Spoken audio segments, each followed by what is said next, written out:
So OMR in the sense what? Optical mark reader, OCR optical character recognition, and then when come to the MICR, that is magnetic ink character recognition. Whatever the data and instructions which is required for the processing of the CPU, that will be stored in the RAM. So byte is nothing but it is a collection of 8 bits. Whatever the data and instruction which is stored in the RAM will be get erased when the power supply is off.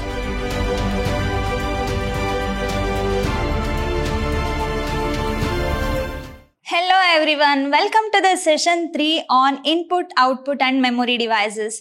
Myself Rohini TS, lecturer in computer science, Vidyaashram Pre-University College, Mysuru. So in my previous session, we had a discussion regarding how to give the input to a computer system by making use of optical media. So with regards to that, we have OMR, OCR and MICR.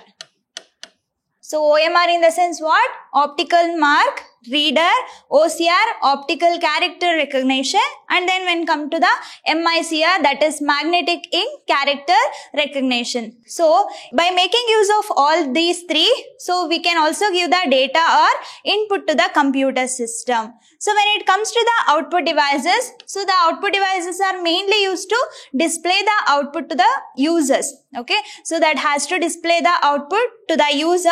It could be either soft copy or hard copy. So that is based on the choice of the user, how they want the output should be. So based on that, we have discussion regarding printers, plotters and speakers along with the monitors. So in printers are mainly used as a output device that will going to give the result as a hard copy. That means the data and information whichever is required that will be produced on the paper. That is regarding printers. Then how many types of printers we had? That is 2 types, impact printer and non-impact printer. Impact and non-impact printer. So based on its striking capacity with the paper, we are going to distribute, or based on the size and based on the quality that it will going to produce, based on that we had 2 types, that is impact printers and non-impact printers. So when it comes to the impact printer, then what are its types? That is dot matrix and line printer. So dot matrix and line printer. So when it comes to the non-impact printer, it is quite than the impact printer and it is costlier. Along with that, it will going to produce the high quality images than this impact printer. Then what are the types of this non-impact printer? It is classified into 3 types. That is inkjet printer,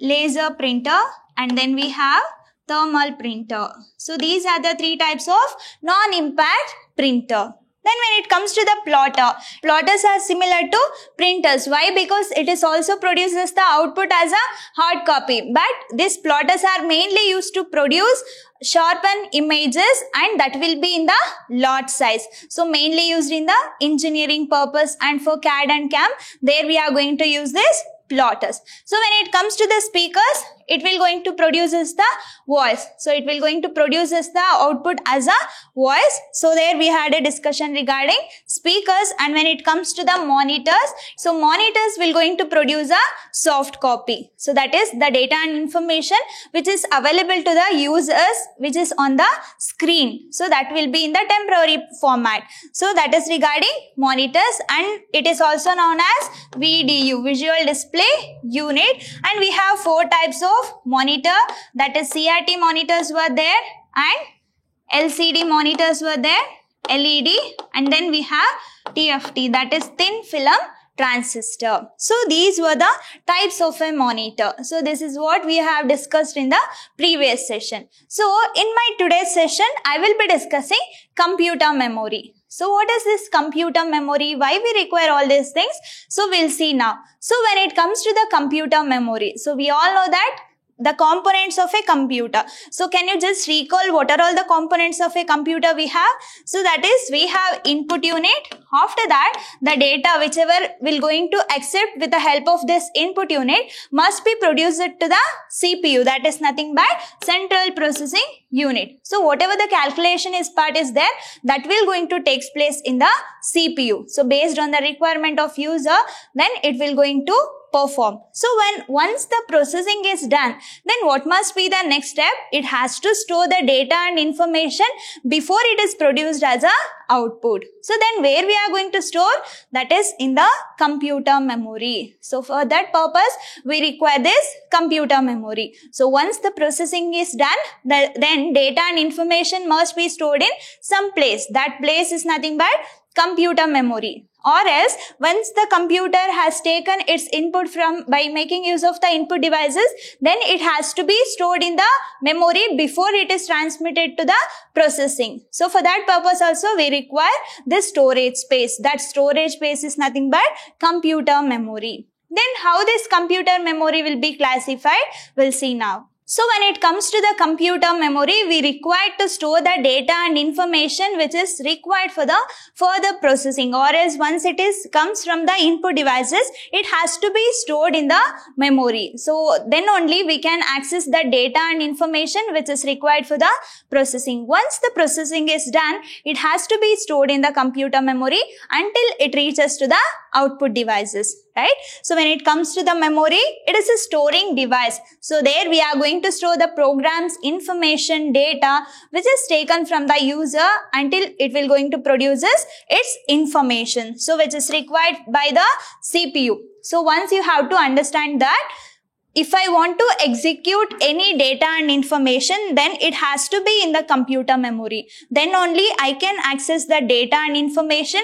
Then that data and information can be used for the processing. So that whatever the data and information is there, that must be stored in the computer memory which is required by the CPU. Then and the result generated after the processing. Once the result generated or once the output is generated after the processing, then it has to be stored in the computer memory until it reaches to the output device. So that purpose we require this computer memory. So that is nothing but it is a storage space, or it is a collection of the chips. So that has the ability to store the data and information before processing, even after processing, until it reaches to the output devices or when it is collected from the input devices.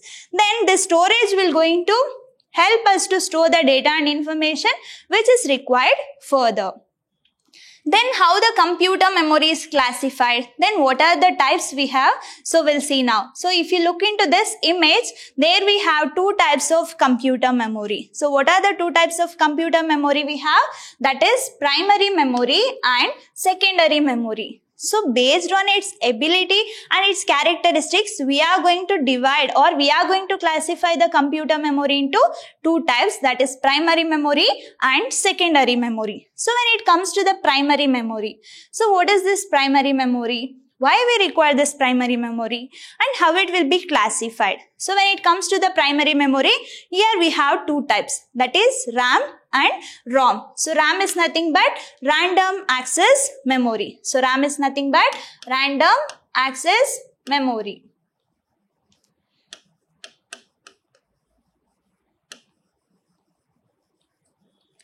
So when it comes to the ROM, that is nothing but read-only memory. Read-only memory. Then how this RAM is further classified? So it is further classified into static RAM, dynamic RAM, EDO RAM. Along with that, it has a double data rate RAM, that is DDR RAM, double data rate RAM. Okay, so in primary memory we have two types, that is RAM and ROM. So when it comes to the RAM, that is random access memory. Again it is classified into static RAM, dynamic RAM. When it comes to the dynamic RAM, there we are going to have this DDR RAM, that is double data rate random access memory. Along with that, we have EDO-RAM. So when it comes to the ROM, that is read-only memory. Then what are the types of ROM we have? That is PROM, EPROM, then EEPROM. Then we have flash memory. So when it comes to the PROM, that is programmable read-only memory. So programmable read-only memory. EPROM is erasable programmable read-only memory. So when it comes to the EEPROM, that is electrically erasable programmable read-only memory. At last we have flash memory. So this is regarding primary memory. Then how the secondary memory has been classified? So secondary memory based on the magnetic disk, then it is classified as hard disk and floppy disk. So USB flash. What is the another name for USB flash? That is nothing but pen drives. So why we require pen drives? That is mainly used for the purpose of storing some data and information, right? So that for purpose we are going to use this USB flash, that is also known as pen drives. So when it comes to the optical media, how I am going to store the data permanently by making use of this optical media?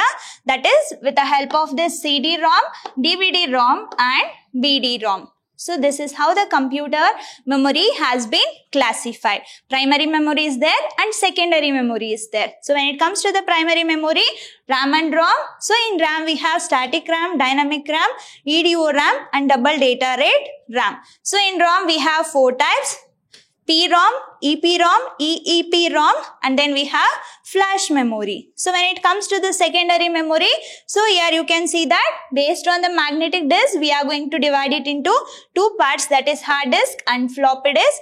And we have flash drives, that is USB pen drives. Then when it comes to the optical, then CD-ROM, DVD-ROM and BD-ROM. So now we'll see regarding this primary memory. So there are 2 kinds of memory are commonly used in the computers. Which were the 2 types of memory we have? That is primary memory and secondary memory. So what is the another name for primary memory now? It is also known as semiconductor memory. It is also known as semiconductor memory, and we have one more name, that is main memory. So primary memory is also known as main memory. So when it comes to the secondary memory, so this secondary memory is also known as magnetic memory. Then what could be the another name for the secondary memory? That is nothing but auxiliary memory. So secondary memory is also known as auxiliary memory. Okay. Then how the storage capacity of the computer is measured? That is with the help of bytes. So you must know that what is byte. So byte is nothing but it is a collection of 8 bits. So 1 byte is equal to collection of 8 bits. So then what is bit? So bit can be either 0 or 1. So it can be either 0 or 1. So we all know that computer understands only 0 or 1, right? So this bit can be either 0 or 1. So it will going to store either 0 or 1. So if it is a collection of 8 bits, then I can call that as a byte. So that is the measurement unit that I am going to use in order to measure the capacity or storage capacity of a computer. So primary memory is also known as semiconductor memory, and it is also known as main memory. When it comes to the secondary memory, it is also known as magnetic memory and auxiliary memory. So here you can see the image of units of measurement of storage for primary and secondary memory. So we all know that the computer memory starts with bits. So bits can be either 0 or 1. If it is a collection of 8 bits, then I can call that as a byte. So here you can see that byte, and it is abbreviated as what? B. So it is a collection of how many bits then? That is 8 bits.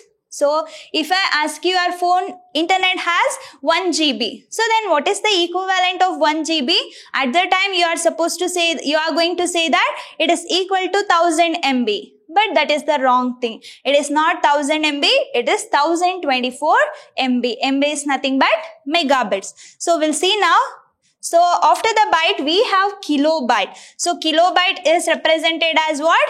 KB. Then it is equal to how many bits? That is 1024 bits. So it is proceeding like this. So here you have to understand, first we have a bit. So that bit can be either 0 or 1. So if it is a collection of 8 bits, then I can call that as a byte. So after the byte, we have kilobyte, that is 1024 bytes. So when it comes to the MB, that is megabyte. So that is 1024 KB, kilobyte.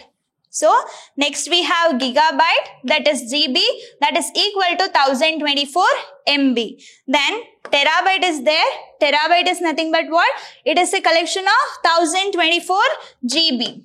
Then we have petabyte, that is PB, that is 1024 terabyte. It is equal to 1024 terabyte. Next we have exabyte, that is EB, that is 1024 PB, petabyte. So after this exabyte, we have zettabyte, that is ZB, that is represented as what?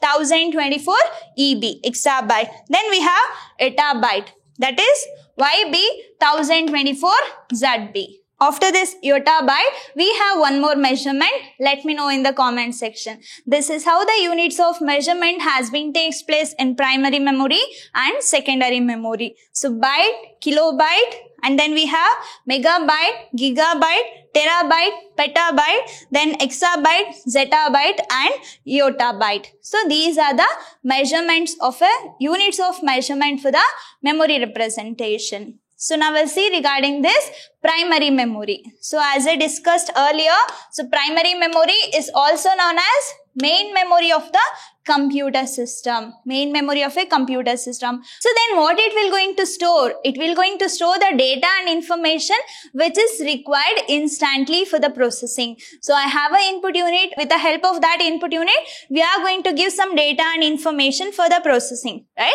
So once it is converted into the machine understandable form, then it will reach us to the CPU. So once the processing is done, so before that processing, it has to be stored in the computer memory. So that with the help of this memory, that CPU will going to fetch the data and information which is stored in the memory. So this computer memory, that is primary memory, will going to store the data and information which is required instantly for the processing. That is regarding this primary memory. Then what is the storage capacity of this primary memory? It is smaller. So it will going to store the limited data. So if I want to store the bulk amount of data, then primary memory is of bad choice, because it will going to store only limited amount of data which is currently required for the processing, which will going to process, that will be processed by the CPU, but this primary memory will going to store the data in a limited manner. So if it is limited in the sense what? Whether it will be fast or slow, it must be fast. So the processing or storage of the data and information with the help of this primary memory is fast. So the size of the main memory is comparatively smaller than that of secondary memory. So if I compare primary and secondary memory, the storage capacity of this primary memory is small and it is of high cost. When it comes to the cost effectiveness, the primary memory is more expensive than the secondary memory. And this will going, as I told earlier, if I want to execute any data and information, then it must be in the computer memory. So the computer CPUs will going to have a direct connection with this primary memory. So that is regarding primary memory. Along with that, so CPU works at very high speed. So CPU performance will be measured in terms of number of execution of program or any of the instruction per second. It could be either million instruction per second or a billion instruction per second. That means how the fast it must be. It is so fast, right?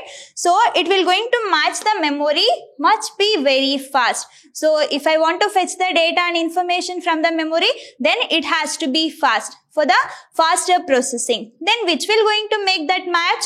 That is regarding this primary memory. So this primary memory, only primary memory devices can produce that match between the processing speed along with the storage speed. So that is RAM and ROM, which comes under the main memory. That is primary memory. So primary memory is of two types, that is RAM and ROM. So when it comes to the RAM, that is random access memory, and ROM is read-only memory. So the abbreviation is important for 1 mark question. So that is expand RAM and expand ROM, that is read-only memory. So now we'll see regarding this random access memory, that is RAM. So RAM is called as a main memory. So why it is called as main memory? Because whatever the data and instructions which is required for the processing of the CPU, that will be stored in the RAM.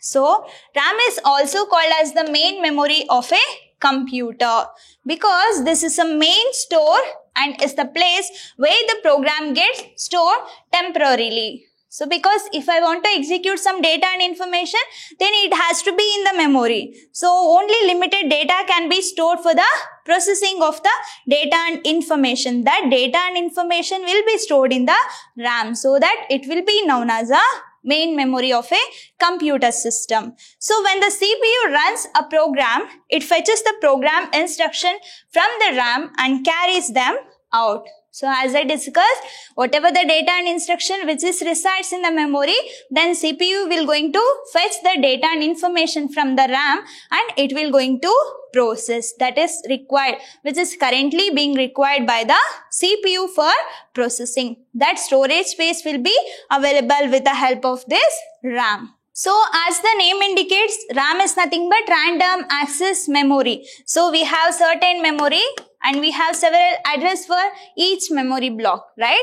So by making use of this RAM, I can fetch the data and information randomly in any of the memory location. There is no restriction over the fetching of data and instruction from a particular memory block. We can randomly access any of the memory block based on the user requirement or based on which is required for the processing of data and information by the CPU. That is nothing but random access memory. There is no restriction over the location or a specification of the memory. So we can access it randomly. So and it is faster and it has a limited space and it is also known as volatile memory. So why it is known as volatile memory? So the data and instruction which is stored in the RAM will get erased once the power supply is off. So that I can call RAM as a volatile memory. So it is volatile form of memory in the sense whatever the data and instruction which is stored in the RAM will be get erased when the power supply is off. So when the power interruption occurs at the time, whatever the data and instruction which is stored in the RAM, everything will get vanished. So that is nothing but volatile form of memory. So then what are the types of RAM we have? We have three types of RAM, that is EDO RAM, SRAM and DDR RAM, that is double data rate RAM, and when it comes to the SRAM, that is static RAM. So along with that we have DRAM, that is dynamic random access memory. So dynamic random access memory. So all these abbreviations are important for 1 mark question. So expand SRAM, DRAM and DDR RAM and EDO RAM. So EDO RAM is nothing but what? Extended data output RAM. So now we'll see the first type of RAM, that is EDO RAM. What is the abbreviation of this EDO RAM? That is extended data output random access memory. So we know that we can perform two operations on the memory. What is that? Read and write. So read and write. So what do you mean by read? Read in the sense we can read the content or we can fetch the data and information which is located on the memory. For example, here I have a memory. I have several set of data and information which is stored on that memory. So read in the sense I am going to copy this content to any other devices. So that is regarding read. So I am copying the data and information which is located in the memory to any other devices. That is read. So write in the sense what I am going to do. So I am going to copy the content of any other devices to the memory. That is nothing but write.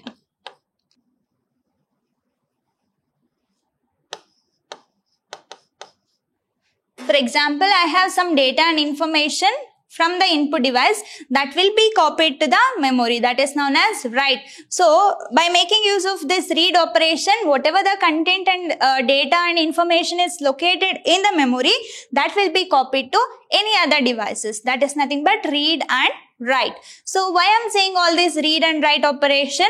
Because this EDO will going to improve the time which is required for the read operation from the memory. So that means read in the sense what I am doing, whatever the content is there in the memory, that will be copied to some other devices, right? So this, by making use of this EDO RAM, it will going to improve the time to read from the memory on a faster microprocessor. If I consider the microprocessor, which is the example for that, Intel Pentium. So, whatever the data is there in the memory, that will be copied to the microprocessor for the further processing. For that purpose, we are going to use this EDO RAM. So, then which is the next type of RAM that we have?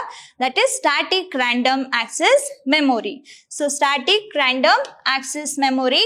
So, that is nothing but SRAM, static random access memory. So what is static random access memory? So it has no moving part in it. So it has a bistable. It has a bistable latching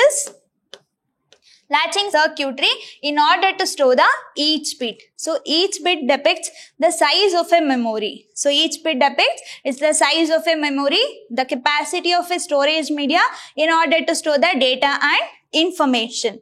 So it is a type of semiconductor memory. So as I discussed earlier, primary memory is also known as semiconductor memory or main memory. So when it comes to the SRAM, that is static RAM, it is a type of semiconductor memory it will going to use. So that uses the bistable latching circuitry. How the data and information will be stored in this static RAM?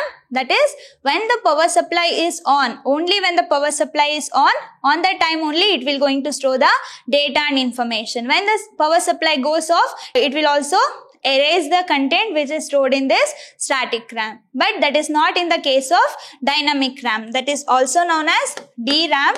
DRAM is also known as dynamic random access memory. It is more faster than the static RAM and it is more cheaper and it will going to consume less electricity power. But the static RAM consumes more electricity power and it is also costlier than this DRAM or a dynamic random access memory. But what is the disadvantage of this DRAM? It will not going to store the data and information even though power supply is on. So it has to be refreshed for every 2 milliseconds. So that is the disadvantage of this DRAM or a dynamic random access memory. But that is not in the case of SRAM, that is static random access memory. So it is costlier and it will going to consume the more electricity power and no need to be refreshed for every minute. So it has to store the data and information only when the power supply is on. But when it comes to the DRAM, that is dynamic RAM,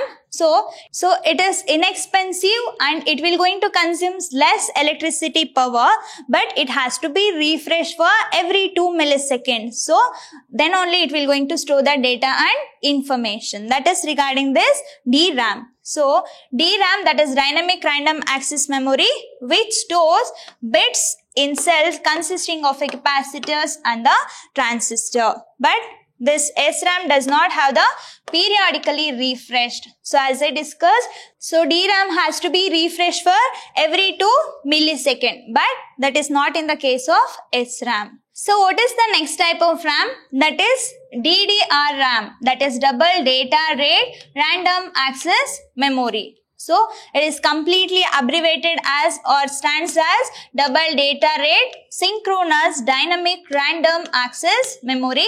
So in short, it is known as DDR-RAM, that is double data rate random access memory. So this DDR-RAM is very fast computer memory and it has the same architecture of SDRAM, that is synchronous dynamic random access memory. But what is the difference? It will going to do the double work as of the SDRAM. So it will going to use the clock signal differently in order to transfer the twice the data in the same amount of time. So if I am sending 8-bit by making use of this SDRAM, so instead of that I can use this DDR-RAM. So instead of sending 8-bit of data, it has the ability to send 16-bit of data at a particular time. So that is regarding DDR-RAM.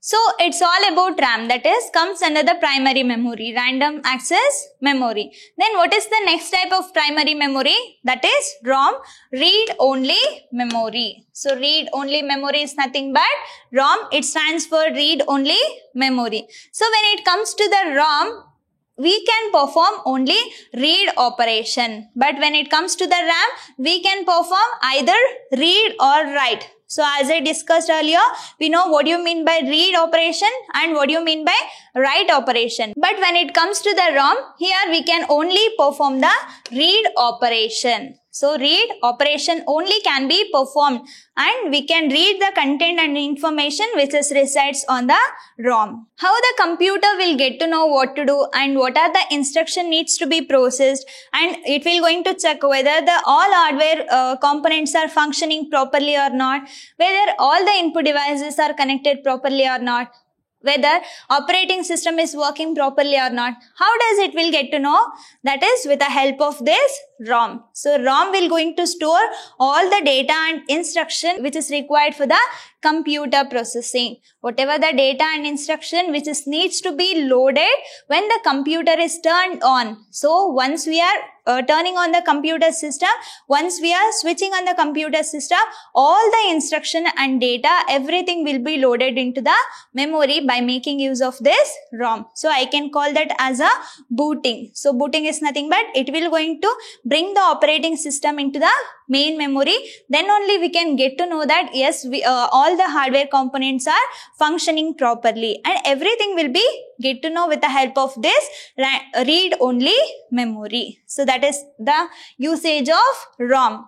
So the information is pre-recorded into ROM chip at a manufacturing time. So whatever the instruction which is required for the computer, everything will be preloaded or a pre-recorded, so that here we cannot perform the write operation. We can only read. So read in the sense what? I can have the data and information which is resides on the memory that can be copied to any other devices. That is known as read operation. Whatever the information and data is required, that will be pre-recorded. So that is regarding this ROM. So once the data has been written into the ROM, so write in the sense what? We are going to copy the content of data and information to the memory. That is right. Once the data has been written into the ROM chip, so it cannot be erased. So it cannot be erased but can be read. So we cannot erase the data and information which is already pre-recorded in the ROM.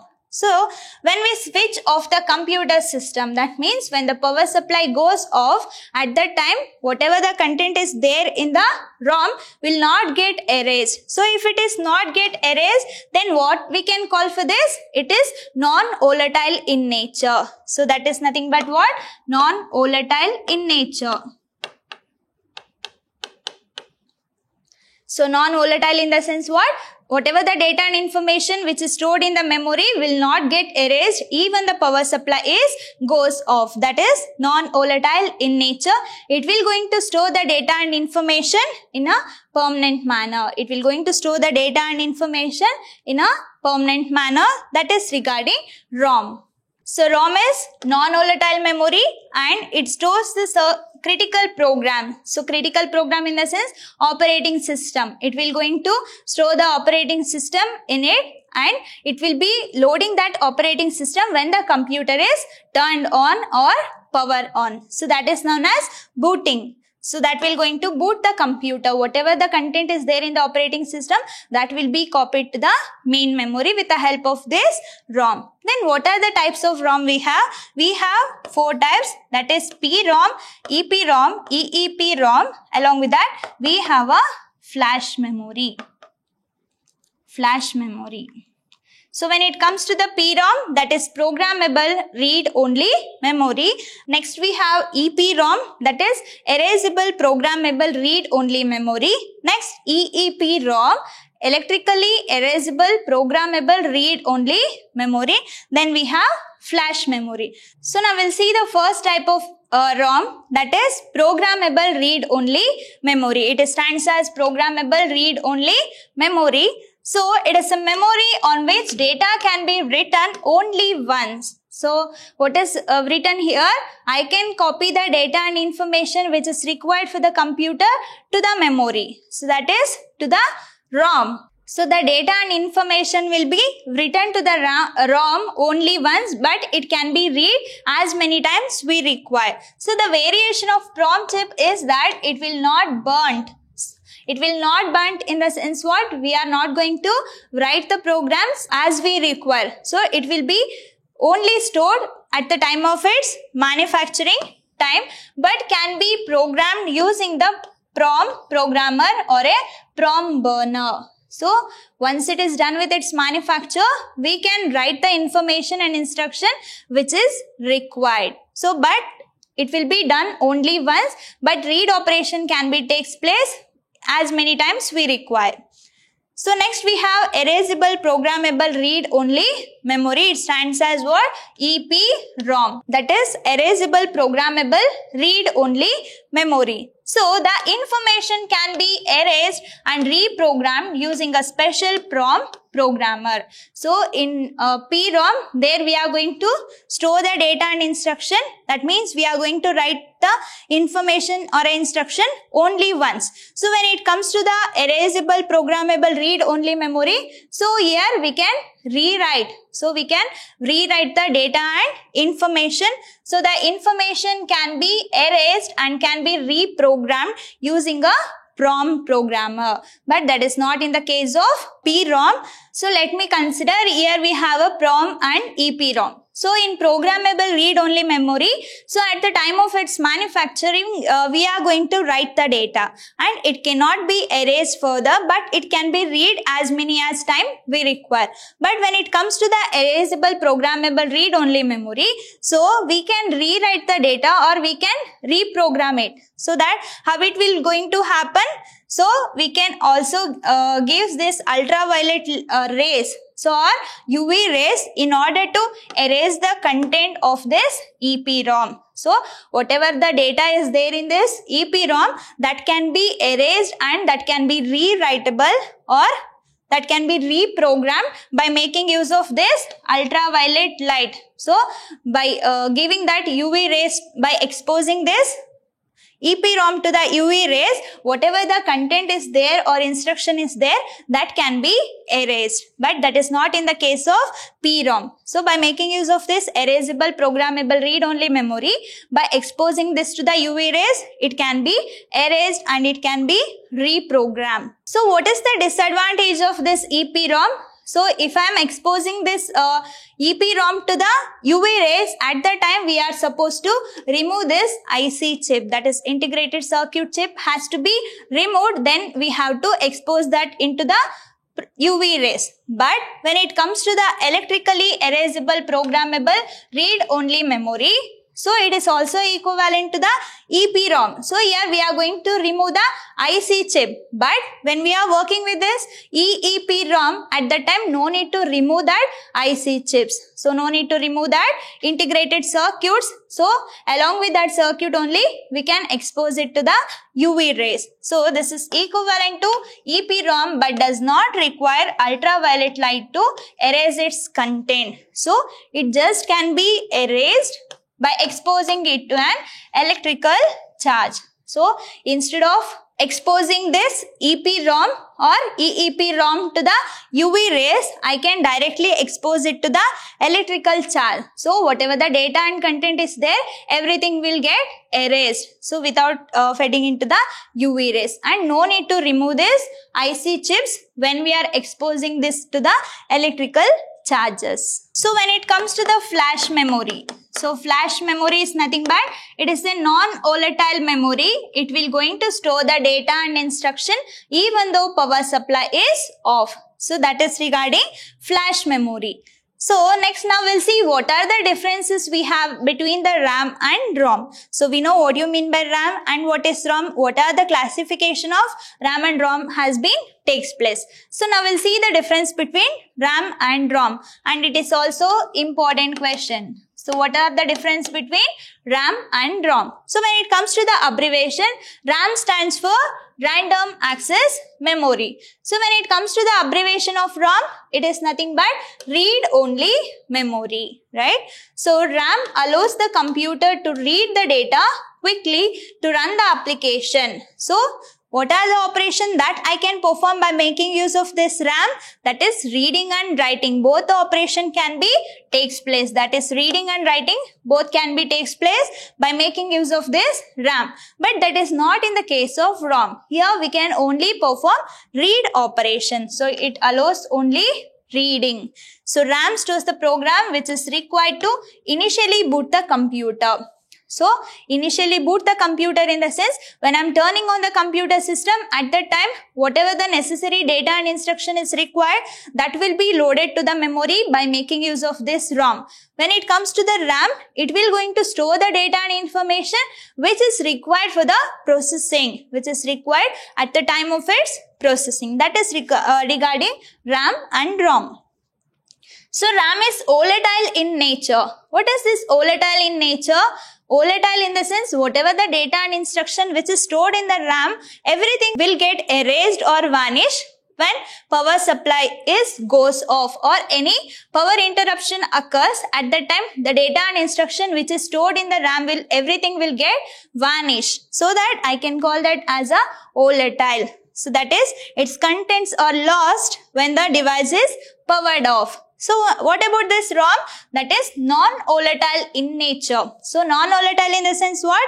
Its contents are retained even though power supply is not on, or even though power supply is not given, at the time also it will going to store the data and instruction.